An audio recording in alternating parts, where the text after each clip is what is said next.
Ano po ba ang sinasabi ng sentiment tungkol sa kasalukuyang market mood ni XRP?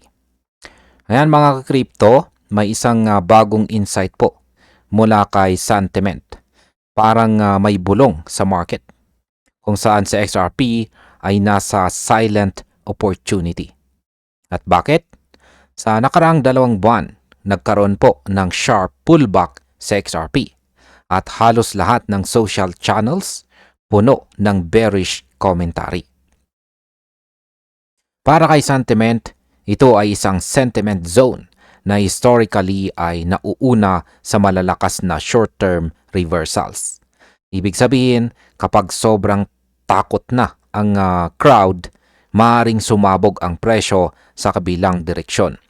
Sa madaling salita, ang market psychology ay nagbabago-bago ang presyo mismo. At ayan po ang siyang ating pag-uusapan sa video na ito.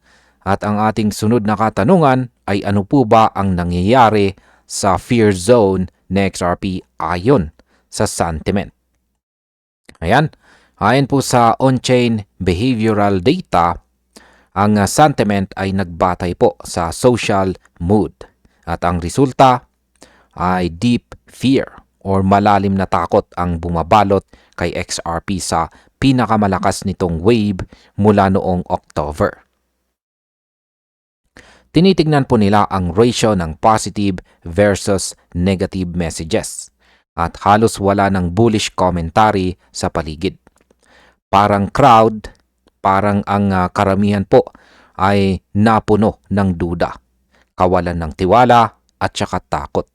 Ang kabuwang emotional stress na ito ay hindi po pangkaraniwan. Kapag ganito ang setup, madalas ito ay signal ng emotional capitulation, hindi ng rational trading. Ngayon ay ano po ba ang nangyayari noong huling beses na umabot sa XRP sa ganitong fear level? Hindi ito first time. Noong November 21, ang bearish sentiment ay umabot po sa halos parehong level. Pagkatapos po ng sentiment low na iyan, si XRP ay nagrally ng 22% sa loob ng 3 araw. Para kay sentiment, may pattern dito. Parang market whisper. Kapag ang takot ay sobrang tindi, kadalasan ay may mabilis na counter move. Ang kasalukuyang fear chart ay halos mirror ng nakaraan. Kaya para kay sentiment, ito ay isang silent opportunity. Isang pagkakataon na bumili habang nakatutok ang karamihan sa negative. Ngayon ay ano po ba ang technical setup ni XRP sa kasalukuyang range? Sa huling bahagi po ng November at unang bahagi ng December, si XRP ay nag-trade sa pagitan ng presyong $2 at saka $2.30. Kamakailan, ang intraday level ay nasa $2.07. Ang area na ito ay nagsilbing support at saka distribution sa nakalipas na 3 linggo. Ang presyo ay structurally volatile pa rin. Ngunit ang sentiment signals ay nagsasabi na ang selling pressure ay unti-unti nang humihina. Kung kayang hawakan na XRP ang psychological $2 na presyo, may posibilidad na tularan ang previous fear-driven rebounds.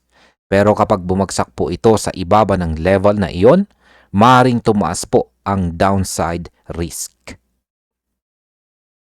Ngayon ay paano po dapat gamitin ng mga traders ang insight dito na ibinahagi ng sentiment? Yan, mahalaga pong tandaan na ang sentiment ay hindi po buy signal. Ito ay parang whisper sa tenga ng market na nagsasabi na ang karamihan ay sobrang pessimistic.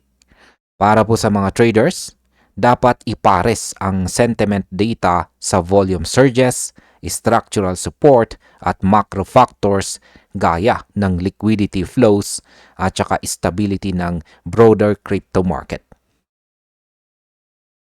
Kung pag-aaralan po ng tama, ang extreme social fear ay kadalasang nagpapakita ng exhaustion, hindi po continuation. Kaya para po sa mga may XRP holdings at sa mga naghahanap ng entry, ito po ay isang pagkakataon para bantayan ang possible rapid rebound. Ayan. Ngayon ay bakit po ba sinasabi ng sentiment na ito ay isang silent opportunity? Yan, para po sa sentiment, ang market whisper na ito ay hindi po dramatic.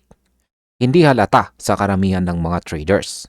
Pero para po sa observer na nakakaintindi ng social sentiment, ito ay isang malakas na signal.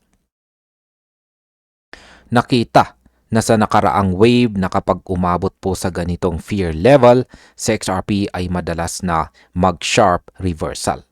Kaya may sense ang narrative na ito na ito ay silent opportunity.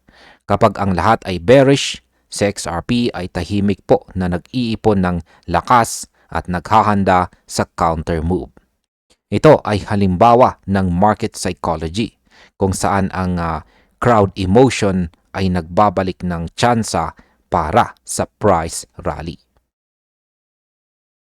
Ngayon ay ano po ba ang posibleng senaryo kung makuha ni XRP ang support level? Kapag na-maintain ni XRP ang $2 na threshold, maaaring tularan po ang or maulit ang historical pattern. Ang market ay maaari pong magsimulang mag-rebound ng mabilis at ang karamihan or ang crowd pessimism ay magiging gasolina para sa bullish move. Ang sentiment ay nagbibigay po ng warning. Kung bumagsak po sa ibaba ng support, pwedeng mas mapabilis po ang downside. Kaya ang mga traders ay dapat pong magbantay sa volume, social sentiment at saka macro stability. Ang pagkakataong ito ay parang whisper, hindi po pagsigaw, ngunit may potensyal na malakas.